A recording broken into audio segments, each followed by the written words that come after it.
Kenosha, Wisconsin is where I graduated high school and went to the University of Wisconsin, Parkside.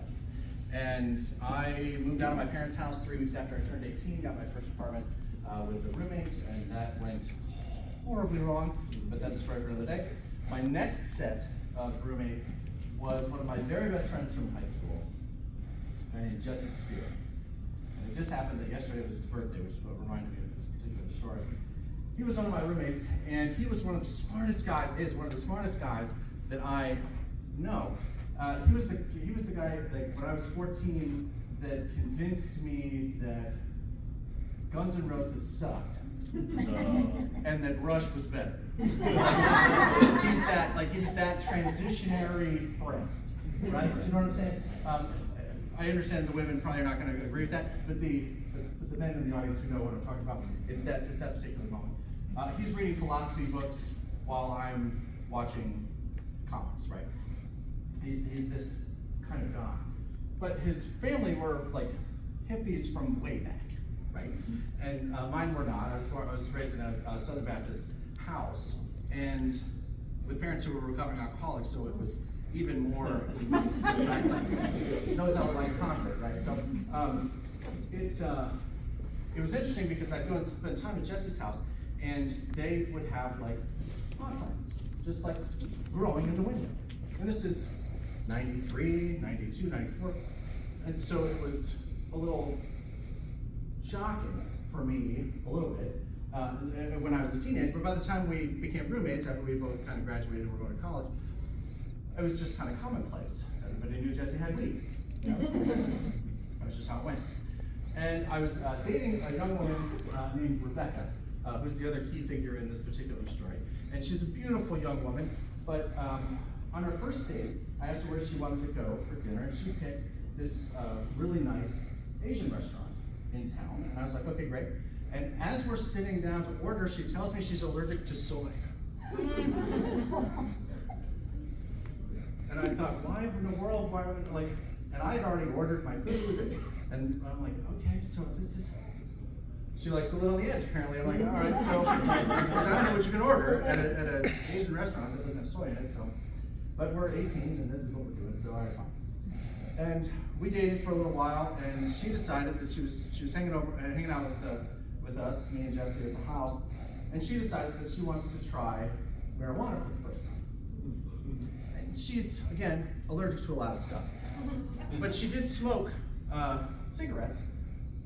She smoked Virginia Slims, right? So these are like these pencil-thin cigarettes that look like they belong in like a 1943 French movie, right? It's just kind of this weird kind of cigarette, right? But she smoked them, and it was fine. And we all smoked cigarettes at the time as well, and so it was kind of her fitting in with us. But she decided that she wanted to smoke marijuana for the first time. And Jesse and I had smoked a couple of times, but I didn't have near his, stamina with it, or his tolerance with it, right? So, but he rolled his own cigarettes because he could roll joints, like it was no big deal, and for him it was.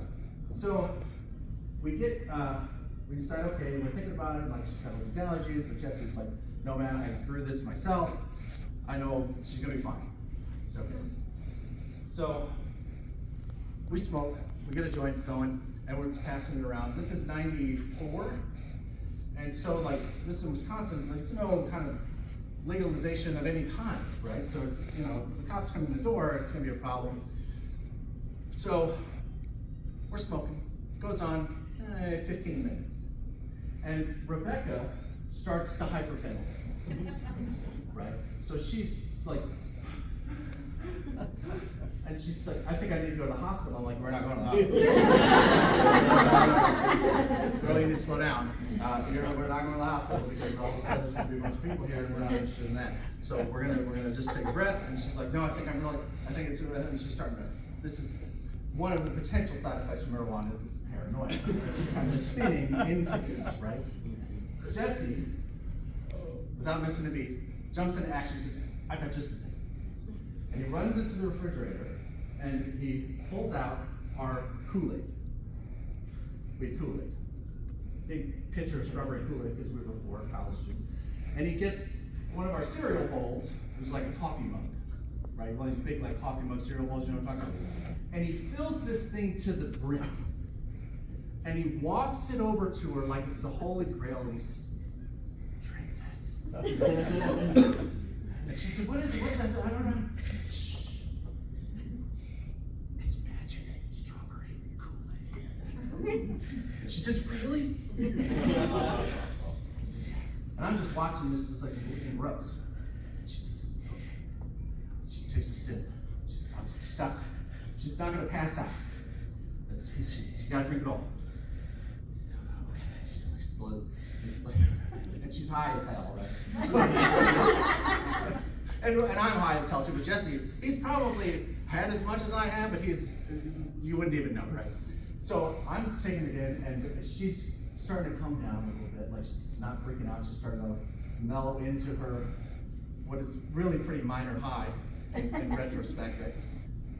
And so finally she's finished the thing, and she's got this beautiful red mustache all the way across her face from like drinking this Kool-Aid.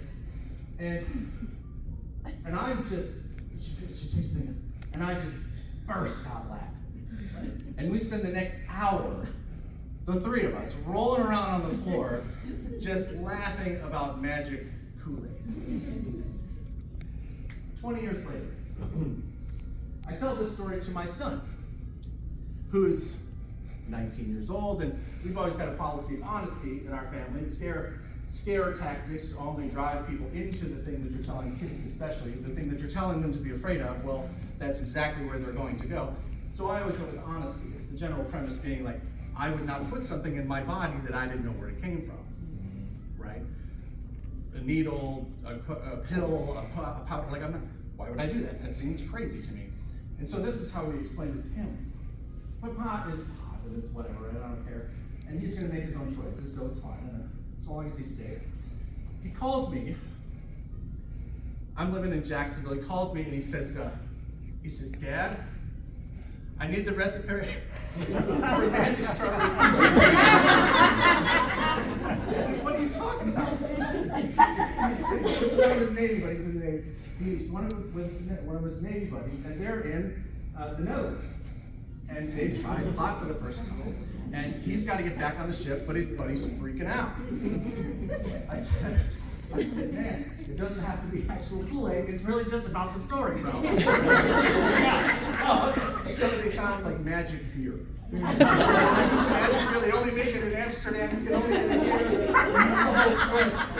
So the next time you have a friend who is having a panic attack, remember the magic of a good story.